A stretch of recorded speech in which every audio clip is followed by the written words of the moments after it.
जम्मू कश्मीर के मुख्य सचिव डॉक्टर अरुण कुमार मेहता जी, डीजीपी श्री दिलबाग सिंह जी, श्री अटल डुल्लू साहब, श्री अमरदीप सिंह ओजला जी, जीओसी 15 कोर। मैं किसका नाम लूं न लूं ये मेरे लिए बड़ा संकट है। सभागार में उपस्थित air force, army, police, CAPF, Jammu Kashmir प्रशासन के हमारे सभी वरिष्ठ सहयोगी, अमरनाथ जी श्राइन बोर्ड के सभी साथी तथा मित्रों,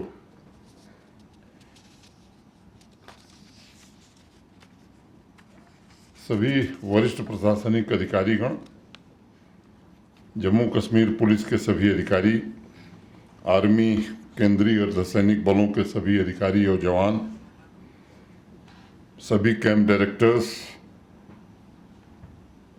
अमरनाथ जी यात्रा से जुड़े सभी हमारे पुलिस ऑफिसर्स, स्कीम श्रीनगर के डायरेक्टर, हेल्थ के हमारे सभी साथी, मौसम विज्ञान के सभी अधिकारी, टेलीकॉम सर्विस प्रोवाइडर्स, नेशनल और स्टेट डिजास्टर मैनेजमेंट के सभी साथी, मेडिकल टीम के सभी डॉक्टर्स, इंजीनियर्स,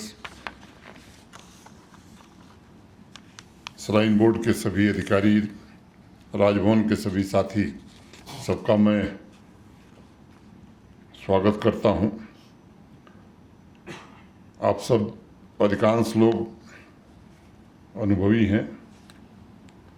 अनेक वर्षों से श्री अमरनाथ जी यात्रा के समापन के पश्चात एक परंपरा थी कि इस यात्रा से जुड़े लोगों का एक सार्वजनिक अभिनंदन हो।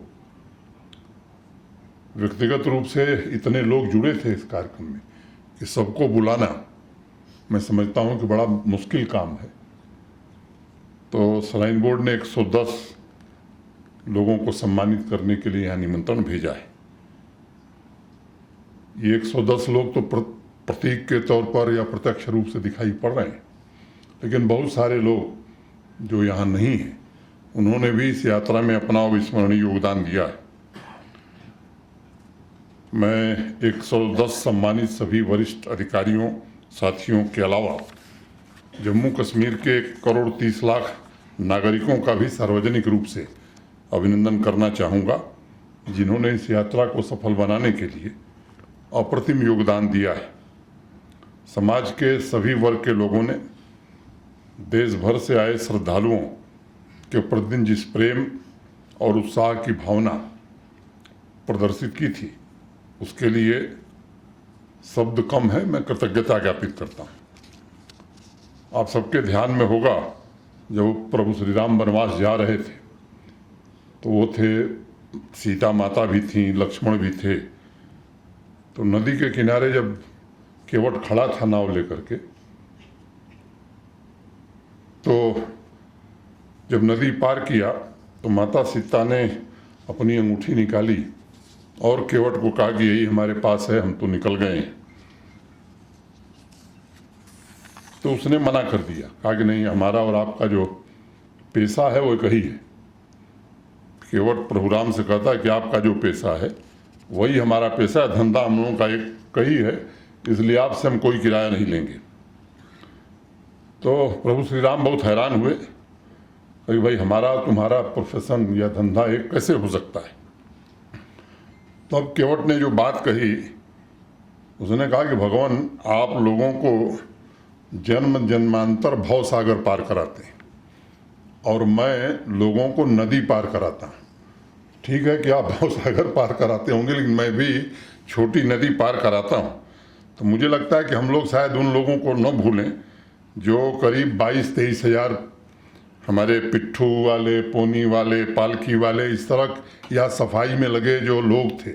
मुझे लगता है कि उनका अभिनंदन हम सब लोग विशेष रूप से मिल करके करते हैं, क्योंकि वो केवट की भूमिका में थे। और अनेक तस्वीरें बुजुर्ग यात्री हमारे या श्रद्धालु, हमारी माताएं बहनें जिस तरह से कठिन रास्ते पर एक तरफ हमारे जवानों का दृश्य दिखाई पड़ता था लोगों की मदद करते हुए, हमारे जम्मू कश्मीर प्रशासन के हमारे अधिकारियों कर्मचारियों का दृश्य दिखाई पड़ता था, वहीं इन लोगों की भी तस्वीरें देख करके ये लगता था कि नहीं, मानवता की पराकाष्ठा का दृश्य हम देख रहे हैं। तो मुझे लगता है कि उनको भी मैं विशेष रूप से धन्यवाद देना चाहता हूं। और ये जो सेवा भावना है या मोहब्बत है, मैं समझता हूं यही अनमोल है। सफाई वाले बंधुओं का भी मैं विशेष रूप से आभारी हूं। अभी विवरण विस्तार से बताया गया, मैं उसमें नहीं जाना चाहता हूं। 1450 डॉक्टर्स और नर्सिंग स्टाफ दिन रात 24 घंटे लोगों की सेवा में जुटे थे। तो कुछ हमारे जम्मू कश्मीर के थे हमारे सहयोगी, लेकिन 676 लोग थे जो बाहर से आए थे, उनका भी हम अभिनंदन करना चाहता हूं। 12 तारीख को जब यात्रा समाप्त हुई तो मीडिया के साथियों से बातचीत हमने की थी और उनको एक बात हमने कही थी कि ये जो 3,65,000 लोग यात्री के रूप में या श्रद्धालु के रूप में जम्मू कश्मीर के बाहर गए हैं, ये असली जम्मू कश्मीर के ब्रांड एम्बेसडर हैं पूरे देश में। मानवता और आध्यात्मिकता के इस समागम की चर्चा आज पूरे देश के कोने कोने में हो रही है। इनके कारण, लेकिन कारक आप सब हैं, या मैं कहूं कि पूरी टीम है। और मैं कह सकता हूं कि एक प्राकृतिक दुर्भाग्यपूर्ण घटना हुई, उसके अलावा और उस दुर्घटना के बाद भी जिस तरह से लोगों ने त्वरित गति से मदद पहुंचाई, मैं समझता हूं कि वो भी अपने आप में उदाहरण है। लेकिन ये मोटे तौर पर कहा जा सकता है कि सीमलेस और हैसल फ्री यात्रा काफ़ी हद तक रही है। जो काम शुरू में असंभव सा दिख रहा था, उस काम को आपके परिश्रम ने, आपकी निष्ठा ने और आपकी सेवा ने संभव करके दिखाया। और ये सब आपके परिश्रम का परिणाम था कि स्वच्छ, सुरक्षित और सांस्कृतिक ढंग से प्रभावी अमरनाथ जी की यात्रा एक उत्सव धर्मिता में बदल गई। और मैं समझता हूं कि इस उत्सव धर्मिता को हमें कायम रखना है। अगर देखें तो मौसम या प्रकृति को, तो मोटे तौर पर जो बताया गया मुझे पहले जो लोग यहाँ काम कर रहे हैं, कि इन 43 दिनों में लगभग 20 दिन मौसम बहुत खराब था। हेलीकॉप्टर नहीं चल पा रहे थे, कई घंटे तक यात्रा रुकनी पड़ती थी, वो चाहे बाल्टाल एक्सिस हो या पहलगांव की एक्सिस हो।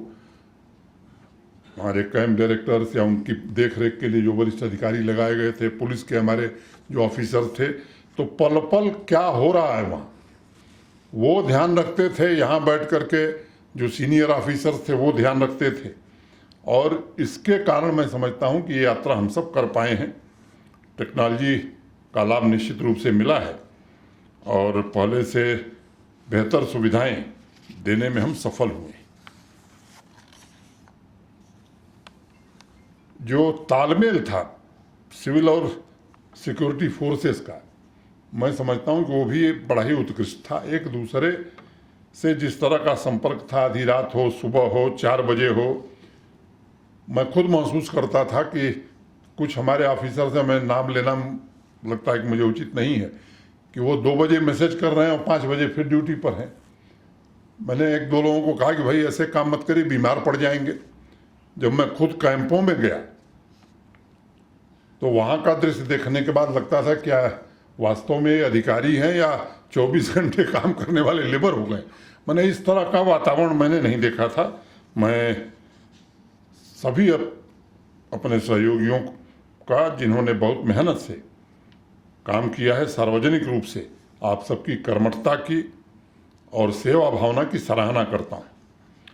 एक बात त्रुटि हो जाएगी अगर मैं कहूँ कि माननीय प्रधानमंत्री जी और देश के माननीय गृह मंत्री जी, इनका भी बहुत लोगों को दिखता है, बहुत लोगों को नहीं दिखता होगा। मैं आपको बहुत ईमानदारी से बात कहना चाहता हूँ कि जब भी कोई सहायता मांगी गई, वो सुरक्षा की दृष्टि से हो, व्यवस्था की दृष्टि से हो। मनदीप कौर यहाँ नहीं है, उनको मालूम है, मेहता जी को मालूम है। एक छोटी सी बात थी, मैं जिक्र उसका खुलासा नहीं करूँगा। मैंने भारत सरकार से आग्रह किया कि भाई अगर कुंभ में आपने दिया है ये सहायता तो अमरनाथ यात्रा में भी देना चाहिए। तो जो सामान्य रूप से आदत है उन्होंने बता दिया आपको बजट मिला है उसमें से कर लीजिए। तो मैंने कहा भाई बजट में ही करना है तो आपसे क्या पूछना है, तब तो हम कर लेंगे, आपकी जरूरत नहीं है। तो जिस तरह से गृह मंत्री जी ने तुरंत हस्तक्षेप किया और दूसरे दिन ही वो पैसा जम्मू कश्मीर प्रशासन को मिल गया, तो भारत सरकार ने भी पूरी तरह से इस यात्रा को अपनी यात्रा मानना और प्रतिदिन जब कोई आवश्यकता होती है तो मुझे लगता है कि उसमें स्वयं हस्तक्षेप करके पूरी मदद करना, तो उनका भी आभार मैं व्यक्त करना चाहता हूँ। मेरे पहले ही बताया गया है कि 43 दिन यात्रा चली, 20 दिन खराब थे और 17 जुलाई को सबसे ज़्यादा 18,972 श्रद्धालुओं ने दर्शन किए थे। 73% यात्रियों ने मुझे लगता है कि शुरुआत के 20 दिनों में दर्शन कर लिए। और आंकड़ों से एक बात निष्कर्ष निकलती है कि ऑनलाइन रजिस्ट्रेशन इस बार काफ़ी हुआ है। तो ये जो एक धारणा थी कि साहब वो टेक्नोलॉजी का इस्तेमाल करने वाले कम लोग हैं, ये इस एक मिथ्या साबित हुई। और बाकी बिजली, टेलीकॉम का नेटवर्क या कैमरा के कारण ये सब सुविधाएं जरूर हुई हैं, लेकिन स्वच्छता, पानी, सिक्योरिटी का प्रबंध भी मैं मानता हूं कि बहुत ही उत्तम था, काबिले तारीफ है। और जो फीडबैक मिला है आप सुन चुके हैं। मैं एक बार पुनः आर्मी, पुलिस, अर्धसैनिक बल और पूरे प्रशासन के सभी अधिकारियों का, सभी अपने कर्मचारियों का हृदय से अभिनंदन करता हूं कि जिस तरह से आपने पूरी यात्रा की देखभाल की है और इस यात्रा को अपनी यात्रा समझ करके सबने काम किया है। केवल सरकारी जिम्मेदारी है, हम इसके प्रशासनिक सचिव इसलिए हमें काम करना है। मैंने अनेक लोगों को देखा है जो शायद ये मान करके कि हमारी ही जिम्मेदारी है, दूसरे की नहीं, इस भावना से अनेक लोगों ने काम किया है। किसी तरह की अव्यवस्था नहीं हुई, यात्रा सकुशल संपन्न हो गई। ये हमारी प्राचीन सनातन परंपरा का प्रतीक है यात्रा, और मुझे लगता है कि जम्मू कश्मीर के लिए मानवता के कल्याण का सबसे आध्यात्मिक पर्व भी है। अमरनाथ जी श्राइन बोर्ड के अध्यक्ष के नाते मैं सभी नागरिकों, समाज सेवी संस्थाओं, राजनीतिक दलों, सभी धर्मगुरुओं से इस यात्रा में योगदान देकर इसे सफल बनाने की अपील मैंने की थी। मुझे खुशी है कि समाज के सभी वर्गों ने अपना योगदान देकर हृदय की विशालता का परिचय दिया। जब भी कोई बड़ा आयोजन होता है तो 2-4 आलोचनाएं होती हैं, और इस तरह के पुनीत कार्यों में सहयोगी बनकर के समाज के जागरूक नागरिक सहयोग भी करते हैं। तो उन लोगों का भी मैं स्वागत करता हूं जिन्होंने सही आलोचना की, उनका बहुत स्वागत। गलत आलोचना जिन्होंने की उनका और ज़्यादा स्वागत, क्योंकि ऐसी आलोचनाओं से हमें भी सबक मिलती है, काम करने की प्रेरणा मिलती है। और अनेक कीर्तिमान भी इस यात्रा में स्थापित हुए हैं, और अनेक उत्कृष्ट आयोजनों में से ये आयोजन में मैं मानता हूं कि अपना एक विशेष स्थान रखेगा। 3 वर्षों में बहुत कुछ बदला है जम्मू कश्मीर में। मैं उस आंकड़े पर नहीं जाना चाहता हूं, लेकिन ये मैं कह सकता हूं कि 3 वर्षों में जम्मू कश्मीर चहुमुखी विकास के रास्ते पर आगे बढ़ रहा है। उसकी झलक ही जम्मू इस यात्रा में भी दिखाई पड़ी है, और ये जम्मू कश्मीर के उज्जवल भविष्य का संकेत है। मैं फिर से आप सबका एक बार अभिनंदन करता हूं। चंद्रकोट की चर्चा हुई है, आगे भी इस तरह की और सुविधाएं बढ़ें। आज कहना उचित नहीं है, लेकिन आप सब लोगों के अनुभव का लाभ लेकर के उसकी एक मुकम्मल योजना किसी दिन हम सब 10-20 साथी बैठ करके एक मुकम्मल योजना बनाएंगे। और मुझे लगता है कि इस बार यात्रा देखने के बाद मैं आश्वस्त हूँ कि और भी बेहतर इंतजाम किए जा सकते हैं। और अंत में दो पंक्तियाँ कह के कि सभी के दीप सुंदर हैं, हमारे क्या तुम्हारे क्या, उजाला हर तरफ है, इस किनारे या उस किनारे क्या, हर तरफ उजाला ही दिख रहा है। बहुत बहुत धन्यवाद, नमस्कार।